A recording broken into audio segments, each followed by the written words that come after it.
நீங்கள் வந்து சினிமாவிலேருந்து தான் அரசியலே, தமிழ்நாட்டு அரசியல் அன்னைக்கு இல்லை, இன்னைய வரைக்கும். நீங்கள் ஜெயலலிதா அவர்களுக்கு பிறகு நீங்கள் விஜயகாந்த் எடுத்துங்க, எதிர்கட்சி தலைவராக வந்தவர். இன்னைக்கு இருக்கிற முதல்வர் ஸ்டாலினாக இருக்கட்டும், ஒரு நடிகர் நடிச்சிருக்காரு, பார்த்துக்க. உதயநிதி ஸ்டாலின் துணை முதல்வர் அவர்.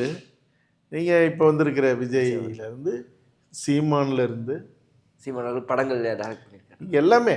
ஆமாம், இப்போ எல்லாருமே வந்து இங்கே சினிமா வேறு அரசியல் வேறு இல்லை. அதனால் இன்னைக்கு வந்து அரசியலுடைய ஊற்றுக்கண் சினிமாவில் இருந்து தாங்கிற மாதிரி ஆயிடுச்சு. அதனால் இந்த அரசியலுங்கிறது அதில் நேர்மையாக எவ்வளோ பேர் நிற்கிறாங்க. நீங்கள் சினிமா மயக்கத்தோடையே பார்த்து வந்து அரசியலில் வாக்களிக்கிறதுங்கிறத விட அறிவு மயக்கத்தோட இல்லை அறிவின் தெளிவோட அரசியலை என்னைக்கு தமிழ் சமூகம் பிரித்து பார்த்து, நீங்கள் சினிமாவிலேருந்து வரக்கூடாதுங்கிறது இல்லை யாரும். ஓகே, ஏன்னா இன்றைக்கி வழக்கறிஞர்லேருந்து வராங்க, ஆமாம், எல்லா மருத்துவத்திலேருந்து வராங்க, எல்லா தொழிலேருந்து வராங்க. இதிலேருந்து தான் வரணும்லாம் சொல்ல முடியாது. ரியல் எஸ்டேட் பண்ணிகிட்டு இருந்த ட்ரம்ப் தான் வந்து இன்னைக்கு அமெரிக்கா பிரசிடென்ட். அதனால் தொழில் இங்கே ஒரு முக்கியம் இல்லை.